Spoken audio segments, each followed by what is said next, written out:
Hello and welcome again to Forgotten Temples with myself, Mr. B. Now then, I'm opening this video in a place I thought I would never return to, and that is back to school for me. You see, when I set off looking for these temples, I never know where the actual temple will be. Now on this occasion, it turns out to be in a school in the heart of Thailand, and it's quite the pleasant surprise. It has been a horrendous ride because I left at 7 o'clock this morning and it is freezing cold. The National Weather Bureau actually said there's going to be a cold spell, but my goodness, I'm having trouble talking. I'm freezing. 2 hours of being hit by a 100-kilometer cold wind. It gets to the very core of you. But what we have here in this school is quite incredible, because it's not really so much of a temple. But I'm going to tell you more of that when I show you it. It's just over there, right in the center of these school grounds.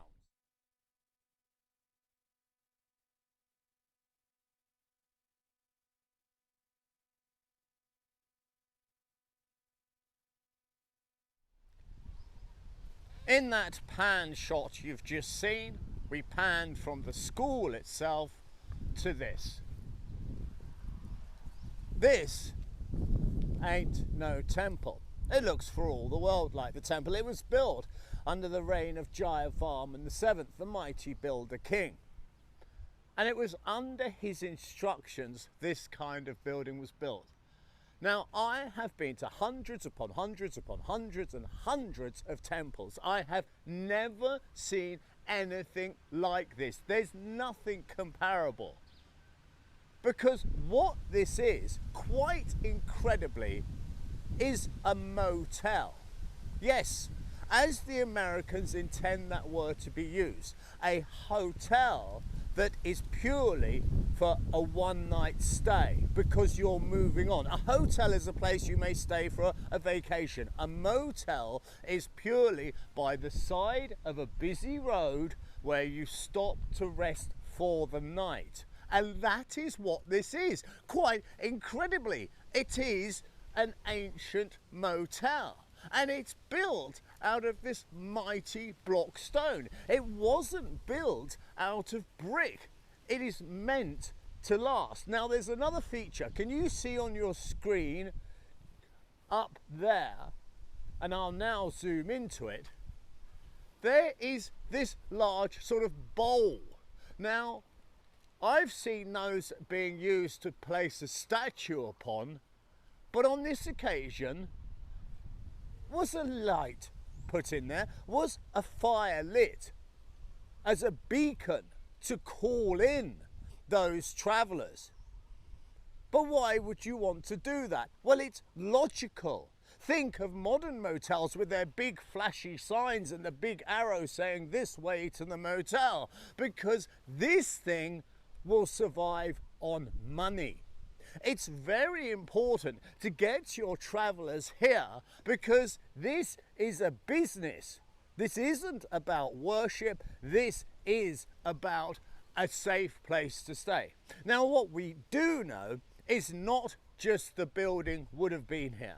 There would have been other wooden structures because, of course, there's people who can sell you wares, be it food, be it water, and there'd also be small traders. For instance, your shoes could do with a repair. Maybe you need a new shirt, and so on. Maybe you need some basic medicine, some aspirin, you know, just basic sort of medicine.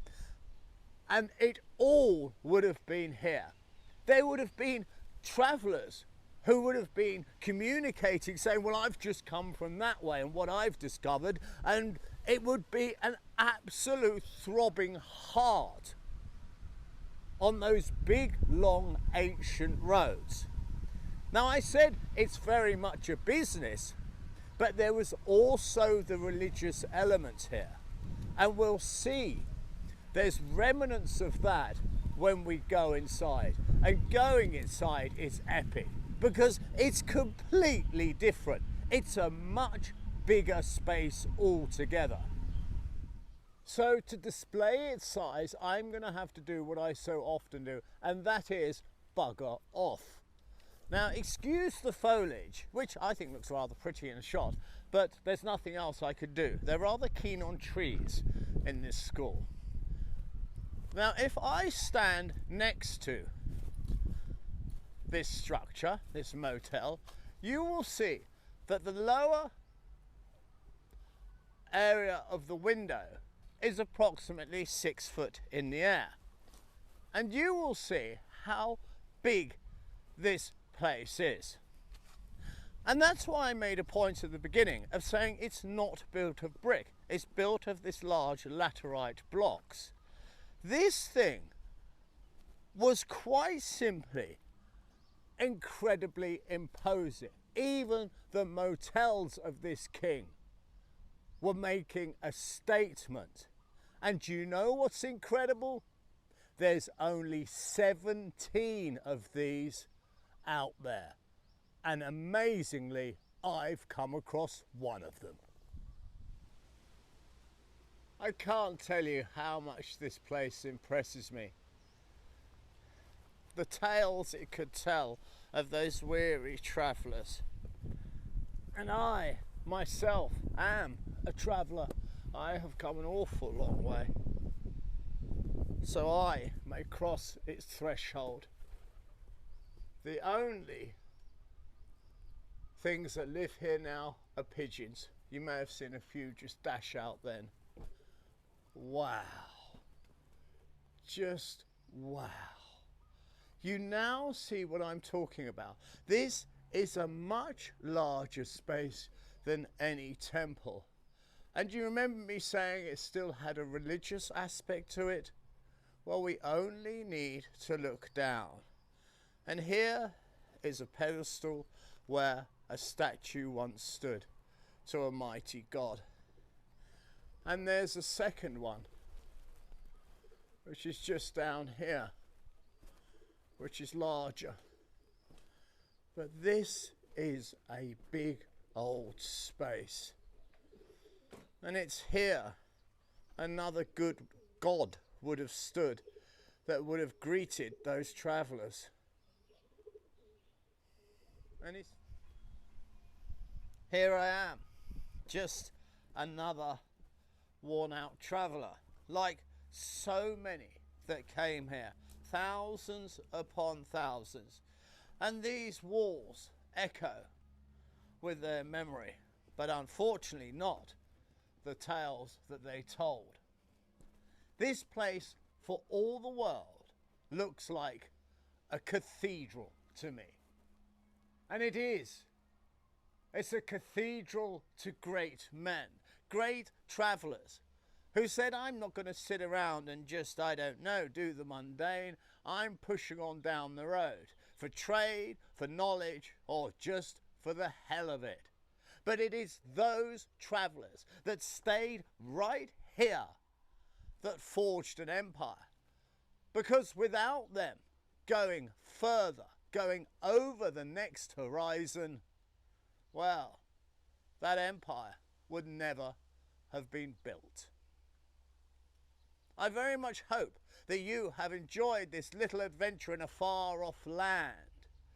And if by chance you could help me build a library of such structures as this, then I would be truly grateful. And how you do that is very simple. It's www.patreon.com/temples. So, until next time, I wish you nothing but, of course, the very best. You be sure to take good care now.